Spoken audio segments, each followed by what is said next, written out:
أعوذ بالله من الشيطان الرجيم بسم الله الرحمن الرحيم رب اشرح لي صدري ويسر لي أمري واحلل عقدة من لساني يفقه قولي رب يسر ولا تعسر وتمم بالخير اللهم لا سهل إلا ما جعلته سهلا وأنت تجعل الحزن إذا شئت سهلا يا معلم آدم علمنا ويا مفهم سليمان فهمنا اللهم أخلصنا بوجهك الكريم اللهم بارك لنا في أوقاتنا آمین۔ آج ہمیں انشاءاللہ مخارج کا بیان شروع کرنا ہے۔ کچھ ابتدائی باتیں دیکھیں کہ تعارف کی باتیں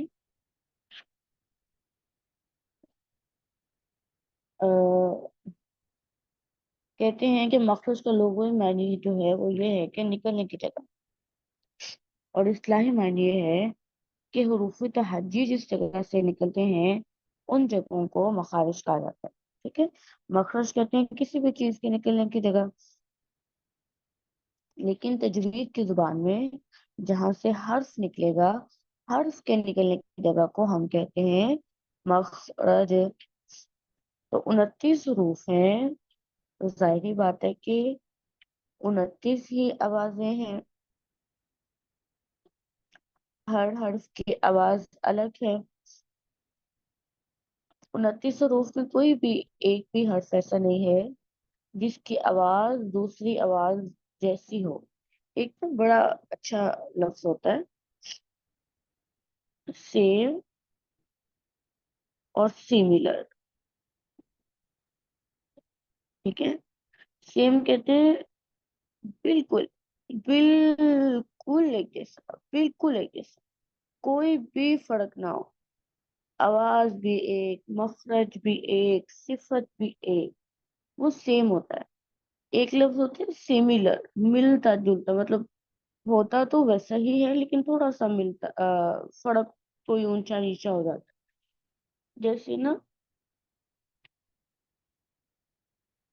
سارے انسان ایک دوسرے سے سیملر ہوتے ہیں، یعنی کہ سب کے دو ہاتھ ہوتے ہیں، سب کے دو پاؤں ہوتے ہیں، دو آنکھیں ہوتی ہیں، تو انسانوں میں سملیرٹیز ہوتی ہیں۔ ہم کہتے ہیں یہ بندہ اس سے فلاں سے اپنے باپ سے ملتا جلتا ہے، تو کوئی بھی بچہ اپنے باپ سے سملر ہوتا ہے، سیم نہیں ہوتا ہے۔ تو یہی بات جو ہے نا حروف کے تہجی کے اندر ہے کہ جو حروف تہجی کے مخارج ہوتے ہیں نا، ہم کہتے ہیں کہ حمزہ ہا کا ایک ہی مخرج ہے۔ تو اس کا مطلب یہ نہیں ہوتا کہ حمزہ اور ہا بالکل سیم ہے، ایسا نہیں ہوتا۔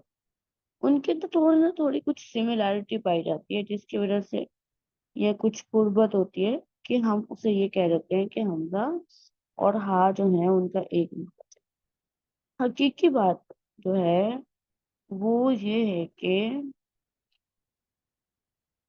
29 حروف ہوتے ہیں۔ ٹھیک ہے، بات کو فالو کر کے ایسے لکھیں، 29 حروف ہوتے ہیں۔ 29 حروف کا مطلب ہوتا ہے 29 مختلف آوازیں۔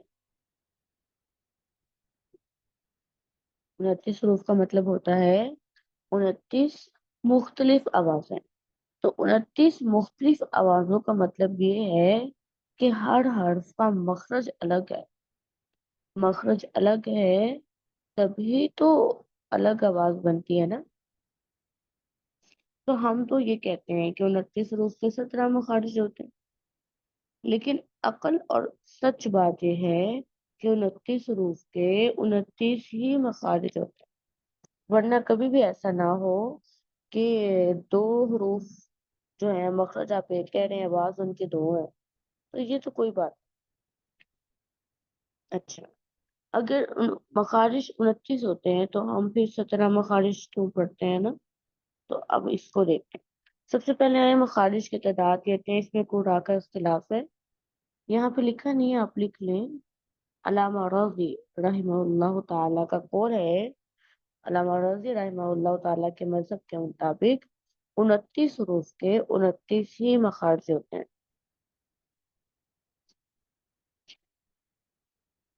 ٹھیک ہے، اور ابو شامہ کتابیں پڑھیں گے نا تو آپ کو ناموں کا تعارف ہوگا کون کون۔ ابو شامہ رحمہ اللہ تعالیٰ علامہ رضی کے موافق ہیں، کہ 29 حروف کے 29 ہی مخارج ہوتے ہیں.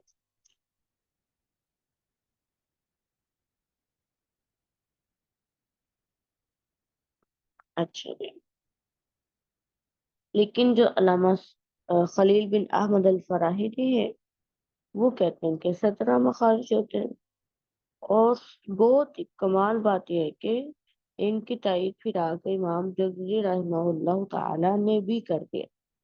تو 29 حروف کے 29 مخارج تو عقل میں آتے ہیں، 29 حروف کے 17 مخارج کیسے ہوتے ہیں؟ اتنا زیادہ فرق کیوں آتا ہے؟ اس کی وجہ جو ہے نا، اس کا ایک ہی لفظ جواب ہے. اس سوال کا جواب ایک ہی لفظ ہے کہ 29 حروف کے 17 مخارج کیوں ہوتے ہیں، 29 حروف کے 29 مخارج کیوں نہیں ہوتے. اس کا جواب ہے قرب. ایکچولی کچھ حروف اتنے قریب ہوتے ہیں، اتنے قریب ہوتے ہیں، اتنے زیادہ قریب ہوتے ہیں کہ ہم یہ تو کہہ سکتے ہیں کہ ان کی اپنی اپنی آواز ہے، ان کی آواز میں کوئی بھی فرق نہیں ہے. لیکن آپ لفظی وضاحت میں آپ لفظی وضاحت میں بتا نہیں سکتے کہ یہ جو دو حرف قریب قریب ہیں یہ ایک دوسرے سے کتنے انچ دور ہیں، یا آپ کہہ لیں کتنے مائکرو میٹر، کتنے نینو میٹر. آپ منہ کے اندر نا کوئی اسکیل نہیں بنا سکتے. آپ منہ کے اندر کوئی اسکیل بنا لیں اور اسکیل بنا کے آپ کہیں کہ اتنے آپ اتنا چلیں گے تو پھر یہ ہاں آ جائے گا، اتنا ذرا نیچے ہوں گے، اتنا ذرا اوپر ہوں گے. تو ہے تو حمزہ کا الگ مخرج ہے، ہاں کا الگ مخرج ہے. الگ مخرج ہے تو ہی تو الگ آواز ہے نا. اگر ایک ہی مخرج ہوتا تو آوازیں الگ تو نہ ہوتی. لیکن بس لفظی وضاحت میں لفظی وضاحت میں ان دونوں کے مخارج کو ڈیفائن نہیں کیا جا سکتا.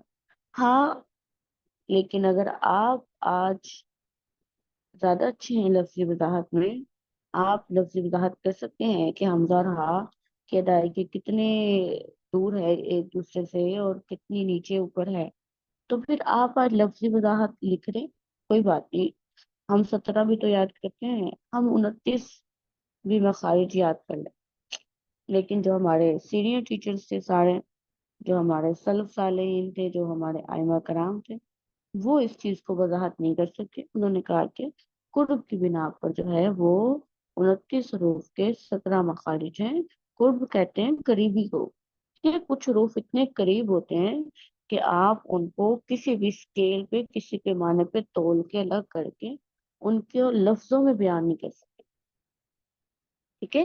ادائیگیاں تو 29 ہی ہوتی ہیں، لیکن بس بات کو سمجھانے کے لیے، بات کو آسان کرنے کے لیے قریب والے مخارج کو الگ الگ شمار کر دیا جاتا ہے. چل، امام خلیل بن احمد الفراہیدی کی تو سمجھ آتی ہے. اب آپ یہ دیکھ لیں، چلیں امام خلیل بن احمد فراہیدی سے ہم نے یاد کرنا ہے، پھر بھی دیکھ لیں کہ حروف جو ہیں وہ کم کیسے ہوتے ہیں نا. تو پہلی بات، حمزہ ہاں کا ایک مخرج ہو جاتا ہے، تو 29 میں سے آپ نکال دیں، ایک نکل گیا. 28 میں سے نکال دیں، بے شک الف کو مانے کے نہیں. اچھا، تو یہاں سے 27 رہ جاتے ہیں حروف. آئین ہا کا ایک مخرج ہو جاتا ہے تو یہاں پہ حروف 26 رہ جاتے ہیں. غین خا کا ایک مخرج ہو جاتا ہے تو حروف 25 رہ جاتے ہیں. اس کے بعد ہمارے پاس آگے آتے ہیں تو جیم شین یا کا ایک مخرج ہو جاتا ہے تو دو حروف یہاں سے نکل جاتے ہیں. ٹھیک ہے، ایسا ہی ہے. تو حروف ہمارے پاس 23 رہ جاتے ہیں. 23 رہ جاتے ہیں. میرا حساب بھی ذرا کمزور ہی ہے. ہینڈ ریز کریں ذرا، کون کاؤنٹنگ کر سکتے ہیں؟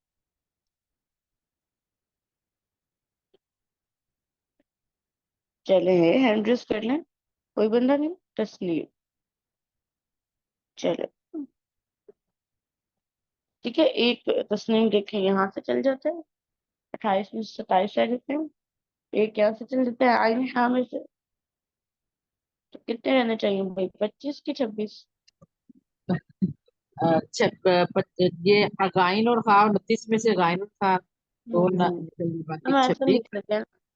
چل ایک منٹ ہے، ایک یہاں سے چل جاتا ہے، ایک یہاں سے چل جاتا ہے. एक यहाँ से चल जाता है, दो यहाँ से चल जाता है। फिर ये छोटे नंबर्स को काउंट कर लेंगे, ठीक है। अच्छा, फिर आगे आ जाते हैं हम।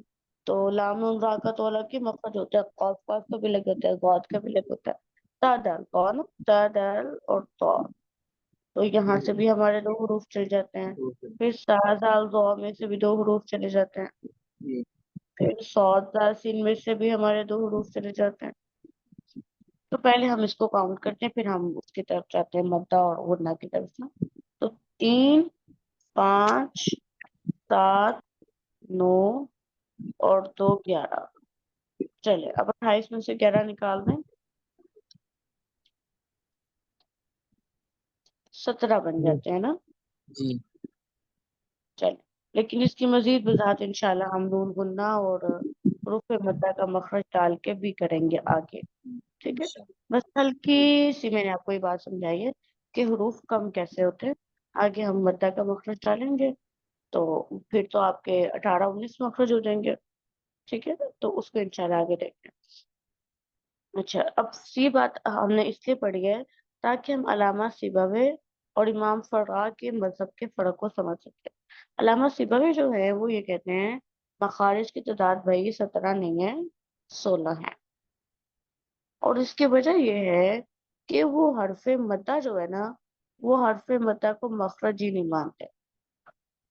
अल्लामा सिबवी जो हैं वो हरफ मद्दा को मखरज ही नहीं मानते हैं। वो ये कहते हैं, अच्छा चलो ये बात आप पहले समझ लें। अल्लामा सिबवी जो है वो हरफ मद्दा को मखरज नहीं मानते। वो कहते हैं जो फिदाहन कोई मखरज नहीं होता, वो जो फिदाहन को नहीं मानते। ये बात होगी एक बात।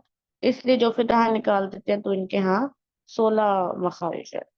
और इनकी तायद इमाम शातिबी ने की है, बहुत बड़ी बात है। इमाम शातिबी बहुत बड़ी इमाम है, आपको पता है किरात वालों को। इमाम फरा, इनके यहाँ 14 मखारिज होते हैं। और इनकी तायद कुतरब जरमी और इब्ने किसान रहमतुल्लाह ताला ने की है। अब ये 14 मखारिज कैसे मानते हैं? पहली बात तो ये कि ये हरफ मद्दा को मखरज ही नहीं मानते। एक मखरज यहाँ से जाएगा। और लाम नून और रा कहते हैं कि अगर आप ता दाल तो को एक मखरज मान सकते हैं कुर्ब की बिना पर। चलें भाई, लाम नून रा को भी एक के मखरज माने आप कुर्ब की बिना पर, तो दो हरूफ यहाँ से निकल जाते हैं, तो 17 के बजाय इनके यहाँ 14 मखारिज है। ठीक है, वो जो जैसे कहता है ना, ठीक है, जो मर्जी कह ले। मैं अक्सर ये बात स्टूडेंट्स को बताती होती हूँ कि मैंने एक बार शेख से पूछा कि शेख, मैं बच्चों को पढ़ा रही थी, तो मैंने ना ये कहा कि गुन्ना ना नेजल वाइब्रेशन होता है, कि नाक के अंदर आपको ना वाइब्रेशन जो है ना वो सुनाई देती है। तो ऐसे हम अपने से लफ्ज बना सकते हैं? तो शेख कहते, मेरी तरफ से आप गुन्ने को बलब कह रहे हैं। तो बिल्कुल इररेलीवेंट लफ्ज है। उनके गुन्ने को बेशक आप बलब कह रहे हैं, ये आपकी लफ्जी वजाहत है। लफ्जी वजाहत में लफ्ज चेंज हो जाते हैं, कोई फर्क नहीं है।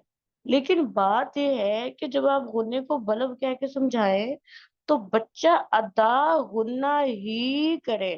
अदायगी में तब्दीली नहीं होनी चाहिए। अदायगी मुनज़्ज़ल मिन अल्लाह है। अदायगी वही होगी जो अल्लाह ने नाजिल किया है। लफ्जी वजाहत में आप लफ्ज को जो मर्जी कह रहे हैं। तो यही बात है।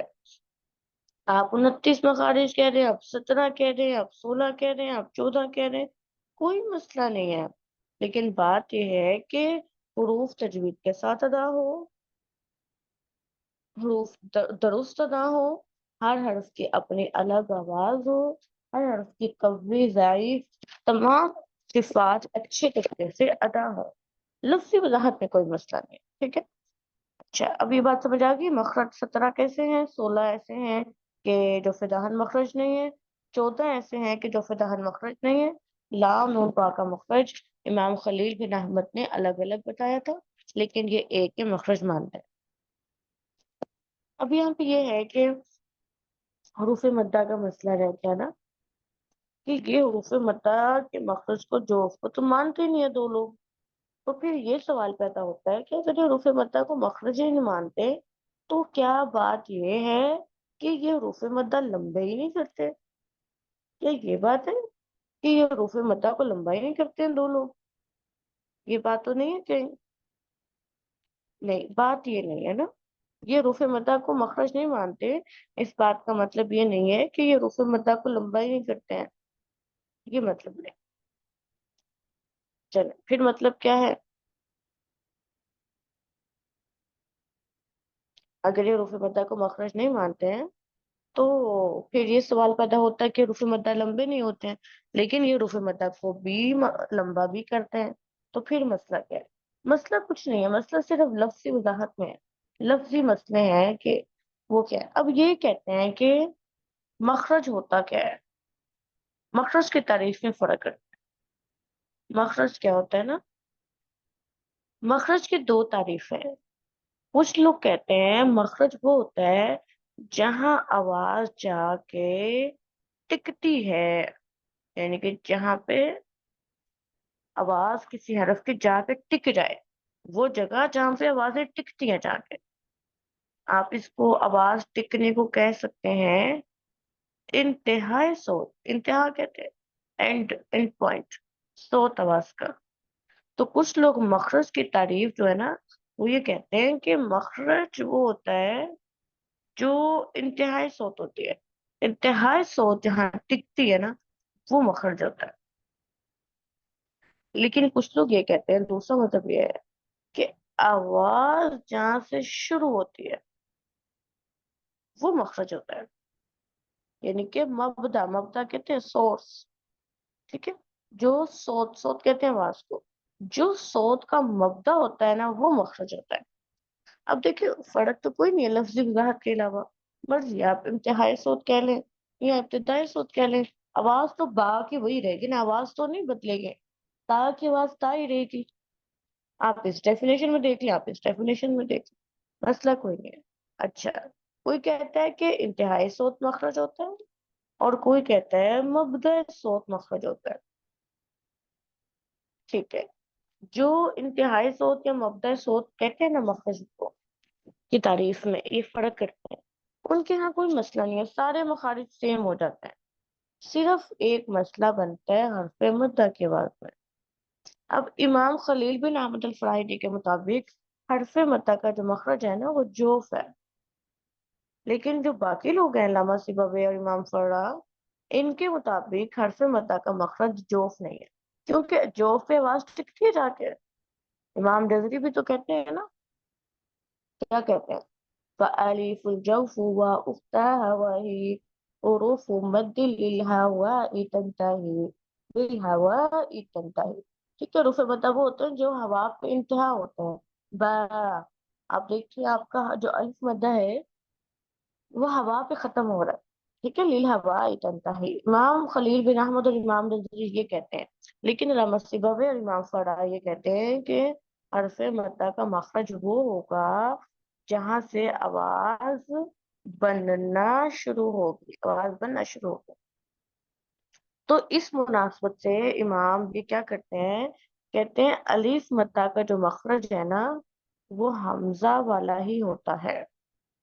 ठीक है, रीराइट करते हैं। इमाम फरा के मुताबिक जोफ मखरज नहीं है। लेकिन जोफ मखरज होने का मतलब ये नहीं है कि अलिफ मद्दा वाव मद्दा या मद्दा भी नहीं है, बल्कि मतलब ये है कि अलिफ मद्दा का जो मखरज है वो कहते हैं हमजा वाला ही होता है। अच्छा, आप अलिफ मद्दा पढ़ के देखें जरा, आपको ये लगेगा जब आप अलिफ मद्दा पढ़ते हैं आपको हल्का सा सीने पर प्रेशर फील होता है शुरू में। ब, ता, सा, जा, हा। यानी कि जब आवाज बननी शुरू होती है तो थोड़ा सा अक्सर हलक पे प्रेशर आता है। तो ठीक है, ये बात भी सही है। अगर आप मबदा सोच के लिहाज से देखें तो अलिफ मद्दा का मखरज हमजा वाला होता है। कहते हैं वाव मद्दा का जो मखरज है ना, वो होंठों वाला ही होता है। वाव मद्दा को शफातैन में डाल देते हैं और याए मद्दा को, जो वो याए लीन और याए मुतहरिक का मखरज होता है ना, वस्ते लिसान जुबान का दरमियान, उसमें डाल देते हैं। दोबारा रिपीट करें। अब जो बंदा जैसे दान का मखरज नहीं डाल मानता, तो वो फिर रुफे मद्दा को कैसे एक्सप्लेन करता है? रुफे मद्दा के मखरज को वो कहते हैं अलिफ मद्दा का मखरज हमजा वाला ही होता है, वाव मद्दा का मखरज होंठी होते हैं, और या मद्दा का मतलब मखरज लिसान ही होता है। अब वाव मद्दा पढ़े जरा, बू, वो आप देखेंगे होंठ गोल होते हैं ना शुरू में, इब्तिदा में, पेश के बाद वाव के लिए भी। तो कहते हैं ठीक है, होंठ गोल तो होते हैं ना, मबदा सौत, आवाज के स्टार्टिंग पॉइंट के लिहाज से आवाज होंठ से शुरू होती है, होंठ की गुलाई से ही शुरू होती है। इसी तरह बी, तो कहते हैं जब आप बी पढ़ते हैं तो आपकी जो जुबान का दरमियान है वो ऑटोमेटिकली ऊपर की तरफ माइल होता है। तो इस वजह से अलिफ मद्दा का मखरज हमजा वाला मानते हैं, वाव मद्दा का मखरज शफतान वाला मानते हैं, और या मद्दा का मखरज बस्ते लिसान वाला मानते हैं। अच्छा, बच्चे जो है ना वो इन्होंने ये बड़ा, मैंने उनको लिखवाया जज़रिया में, तो बच्चों ने ये बात लिखी कि अलिफ मद्दा का मखरज हमजा होता है। तो ये सेंटेंस जो है ना वो भी जब आप बनाए तो बहुत सेंस होनी चाहिए कि अलिफ मद्दा का मखरज हमजा होता है। नो, अलिफ मद्दा का मखरज हमजा वाला ही होता है। आई होप यहाँ तक क्लियर हो गया होगा। तो फिर इंशाल्लाह ये इत्साम आगे शुरू करेंगे नए सबक पे। सुब्हानक अल्लाहुम्मा व बिहम्दिका, अशहदु अल्ला इलाहा इल्ला अंता, नस्तगफिरुका व नतूबु इलैक। ये सबक जो है ना ये आपको सुनना पड़ेगा, ये आपको बातें जो है ना समझने के लिए, अगर समझ आ गई है तो वेल एंड गुड, अगर समझ नहीं आई है तो आप इसको 2-3 बार सुने, बातों को तरतीब से जोड़े। ठीक है, आपको सबसे बेहतरीन पढ़ने का तरीका ये होता है कि ऑर्डर लगाएं, पहले क्या कंसेप्ट आ रहा है, उसके पीछे क्या आ रहा है, ये क्यों आ रहा है। हम ये बात जो पढ़ रहे हैं, बात तो समझ आई होती है स्टूडेंट्स को, लेकिन ये नहीं समझ आई होती ये बात किस जिमन में आ रही है। ठीक है, तो सारा सबक जो है वो तरतीबवार है, तो आपने इसको तरतीब से समझ के याद रखना है। अस्सलाम वालेकुम व रहमतुल्लाहि व बरकातहू।